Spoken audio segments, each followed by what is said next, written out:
were broken. The cabinets were broken off of the actual like the old kitchen stuff. It's not like that anywhere. It's a whole other kitchen now. But at the time, they had another kitchen. The granite was broke on it. So that, yeah, people broke the granite. There was cabinets missing. There was no appliances. There was no carpets. The carpet was gone because the bank had to rip it out because there was a lot of sewer damage, as well as they left 12 dogs in the house and was literally throwing dog food everywhere. This is how bad it was. Yeah, it was definitely a shock, right? So I was just like, okay, well, yeah, so this is supposed to be my dream house, right? So I was like, do I really want to go through all this? Like, yeah, and so I started debating, like, do I really want to get it? You know, do we want to move forward this? We're going to have to literally sell everything we have to actually even purchase it, because that's the price it would have cost. And not only that, how are we going to come up with the money to actually rehab it? Right? So it's like, all right. So we actually ended up putting in a bid, and we got it accepted. But then last minute, like 24 hours before it was like finalized, we had 2 other bids come out higher, and we found out, but we didn't know the price. And so we decided to sell literally everything we had at that point, like literally everything we had to get this house, because it ended up being something we both really wanted at the time. And so it's like, all right, we're gonna have to sell the land. We had to sell the vacation house. We had to sell we had another property that was a smaller investment that we had. We sold that. We ended up taking out all our stocks and like situating everything around, like putting things like that we essentially paid off back on the loans. And so we maneuvered everything. And then we were like, okay, well, how much more can we put in this, right? How much more can you give? How much more, you know? And this is what you have to, and I'm telling you this whole story, even though it's really long-winded, because I want to really like give you visualizations and moments in my life that you can relate to and say, oh my God, I know how that is, or oh my God, I can just imagine, because this is the type of sacrifice people mean when they say you have to sacrifice. You don't essentially have to be time. It could be things that you worked for that now you have to pivot into something else, something that you're not really uncomfortable doing, projects that you didn't know would come up, things like that. So you have to make those type of sacrifices. And for me, it was just like, okay, well, the max we can put into it is XYZ, and you know, but that would be everything. That would be it. That would be done after that point. And so we went all in. We went literally all in. And so we're like, okay, this is our max bid, and we ended up getting the house, surprisingly, because we ended up finding out who the other 2 bidders were, and they definitely made more money than us. So we're just like, oh my God, thank God. They must have not been willing to sacrifice things in their life to get what they essentially wanted, was the house. They didn't want it bad enough. Okay, so that's what's really separating you between 99% of 9 of other people in the world. You just don't want it bad enough, all right? And that's okay. You know, maybe you'll want something else bad enough. And I can even talk about relationships in this way, but I chose a house. Okay, so you know, moving forward, it was just like, all right, now we had to put the plan in action. Okay, so now we made the decision, now we had to put the plan in action. And the plan in action was literally selling everything, moving around everything, and trying to figure out now how we're gonna get us 2, our pets, and our 3 kids into this house comfortably while we rehab it. And at first we hired a contractor, and they stole our money, and so that was fun.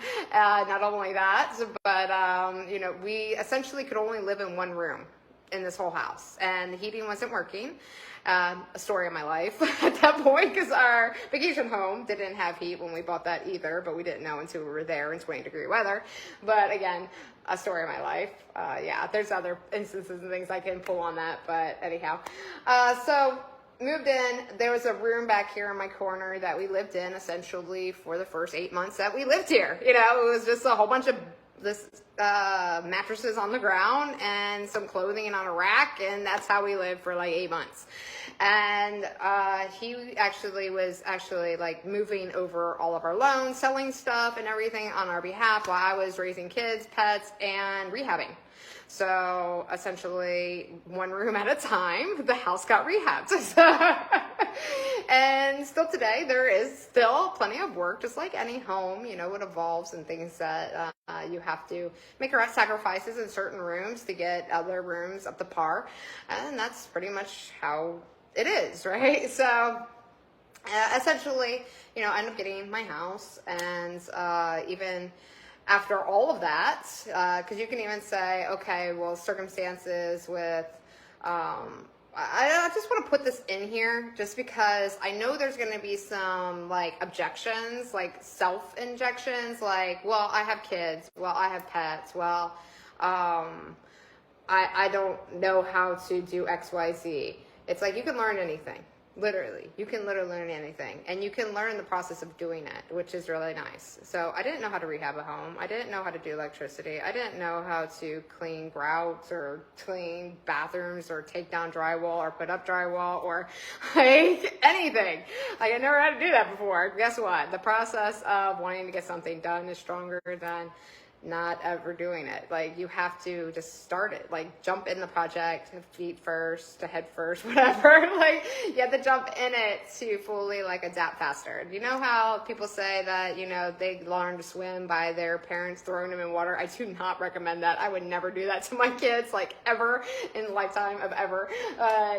Some people, you know, well, everybody learns faster if you're actually plunged into the situation you have to learn.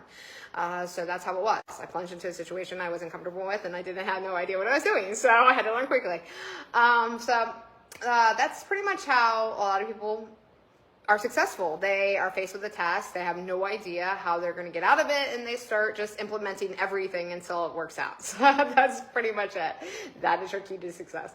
Anyhow, so moving forward, you know, get the house essentially that I manifested, but there was tons of sacrifices during that journey, as you could tell.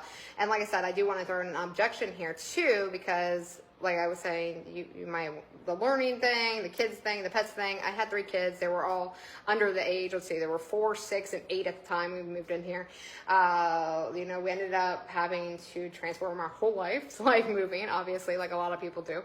And not only that, in 2018, separated from my husband. 2019, started divorce proceedings. 2021, owned the house myself. So I had to pay my husband out of the house. I had to make sure I could even keep the house. So I had to go to court back and forth to get it. So again, you're going to come up with, there's going to be stuff in your life that you're just going to be like, I have no idea. Like everybody's telling me otherwise. And I'm feeling like it won't be possible because, see, even when I went through a divorce, my judge said, well, we didn't know what the judge was going to say at the time, but my lawyers, I had 3 of them, all thought there would be no way I'd be able to keep the house. All of them. So they told me, get rid of my pets, start looking for schools for my kids. They've always been homeschooled, by the way. And start the process of getting rid of stuff. So guess what I did? I started getting rid of stuff, and I got rid of my 4 horses. I had 4 horses at the time.